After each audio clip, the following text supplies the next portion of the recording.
Hey everybody, welcome back to Yak'n Fishing. Today we're going to be doing part 4 of the 5-part series of what is in my kayak. Today we're going to be talking about crate, we're going to be talking about anchor, we're going to be talking about paddle, what kind of net that I use, and the measuring device that I use, and what have I actually upgraded to. Spoiler alert, it's definitely not a catch product. Don't pay attention to this. So we will see you in a second. I'm gonna grab some of the material. All right. So the first thing we're gonna talk about this my folding net. It's just a cheap $20 net on Amazon. I'm looking at it right now. Or not even $20. It's $16.99. It folds up. It stores really well next to your seat or underneath your seat if you have that ability. You could like leash it up if you really wanted to, if you're afraid of losing it. I don't know. I use it. If you've watched some of my videos, you'll see me kind of flip this up, net the fish. You don't really need anything bigger than this for bass. Even a big bass would fit in here. It's got plenty of depth. Folds up, stores real nice, compact, easy to go. Just the only downside is it doesn't float. So if you drop this in the lake or in the river, you will lose it unless you want to go swimming, which I'm not broke, but cheap enough to I might go swimming for it. So we'll set that off to the side. We'll go with the measuring device. This is a hog trough. It was used a lot in tournament fishing. It's not really used anymore because it's plastic and flimsy and it'll bend, and you can actually bend it like this way to get bigger fish. So I used it a lot last year to just kind of get used to CPR, which is catch, photo, release. That's the way the tournament's structured. I joined a kayak series tournament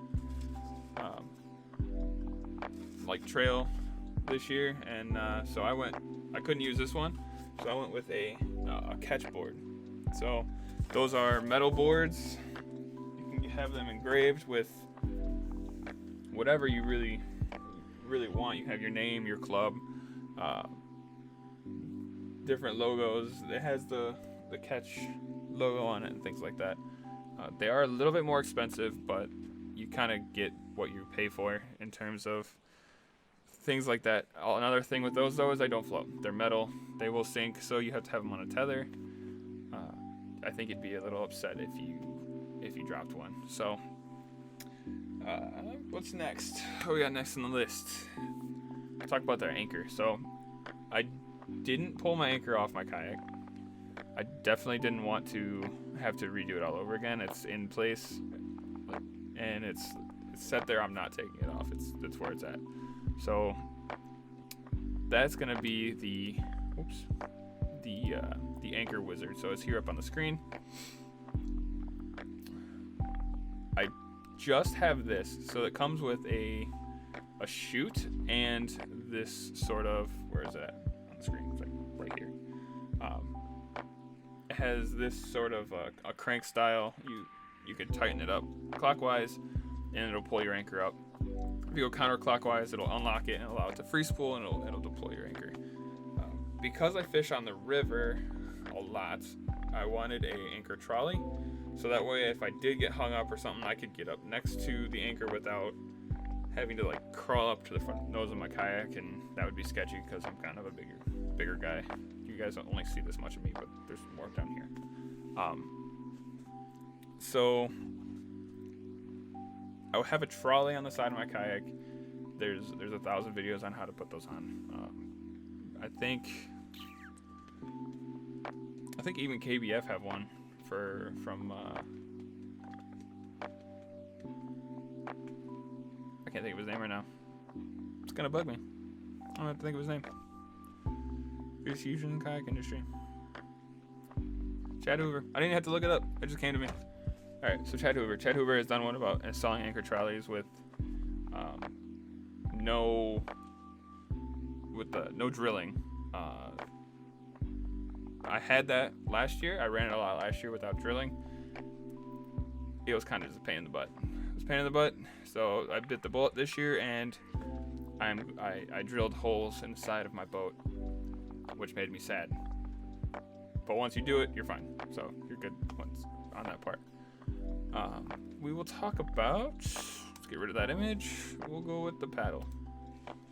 So I use the Bending Branches Angler Rise. It's a cheaper one. I got it on Amazon for 75 bucks, 80 bucks.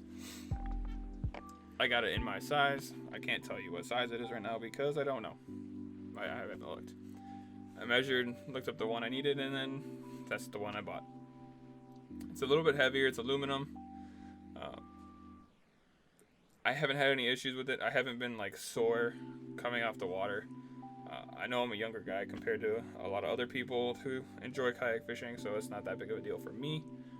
But let's get rid of that so you guys don't cover my face. So if you really are concerned about it, they do have like the Angler Pro. They're carbon fiber, they're lighter, you can paddle all day without really getting fatigued, but my animals just went nuts. It doesn't bother me. It doesn't. I can take them apart. It's got a little button in the middle. I can take them apart.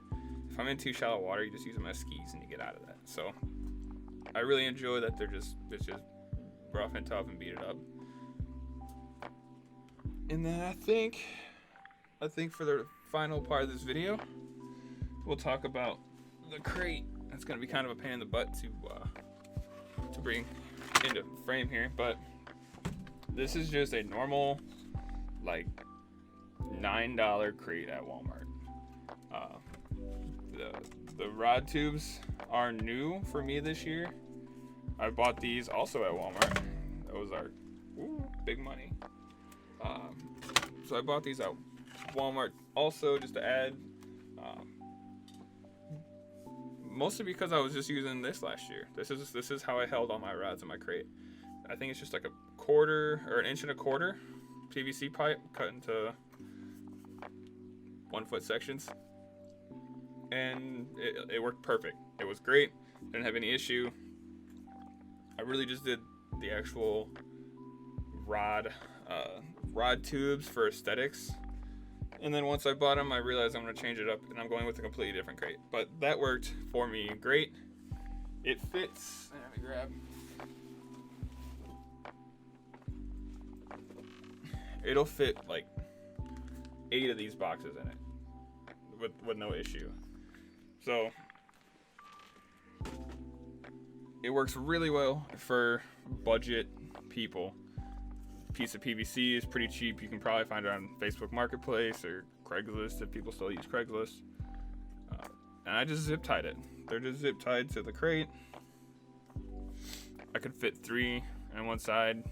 You can probably do more depending on the shape of your boat. But if you're trying to save money and just have the cheapest, easiest way to have storage on a kayak that might not have like the in-hull storage like my Flint, then that works awesome. I ended up spending more money for aesthetics. That's about it. I wanted the aesthetics for it and not janky, and I'm really bad at spray painting, so I couldn't make those PVC pipes look good whatsoever. I think that is all we're going to cover on this one. We talked about the measuring board, talked about the net, we talked about the crate, talked about the anchor wizard. Oh, we didn't talk about my anchor, like what I actually use on the anchor. So for me to have like good stability and good anchoring, I ended up going with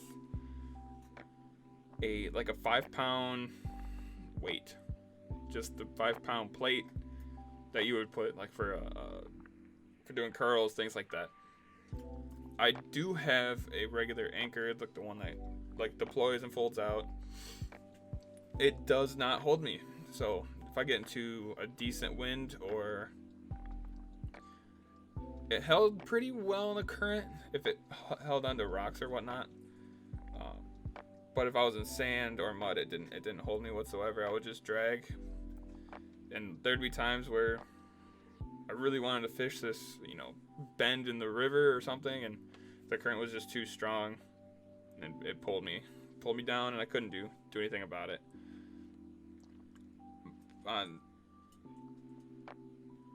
My brother, on the other hand, we used a 5-pound dumbbell for him, and he never moved, ever. We just stayed put. So I went to Walmart and grabbed just a little cheap weight. It's connected to the anchor wizard, and it should work perfect. I don't expect to move too much, and if I do, maybe I go with a different thing. I've been listening to a lot of podcasts recently, and they were talking about something called the I think it was called like the cherry bomb or something like that. It's just it's an anchor that is shaped like an old school cartoon bomb. So that would be kind of cool to have too. But we'll see how this plate works out. Make sure, guys, to go out and watch some other videos. I caught a lot of good smallmouth last year. Really hoping to get out there and do a lot more traveling this year, whether it's up into Wisconsin or over to, I don't know what's in Iowa besides corn, but over to Iowa. And maybe just kind of throughout Illinois doing different lakes or rivers and things like that. I'm pretty close to the Fox River, and that's known as a good smallmouth river. So, all right. So we're going to jump cut to this because I caught myself rambling. Make sure to like, comment, subscribe. Check out a few of my videos. And we'll see you guys next time for the next What's in My Kayak series video. Thanks.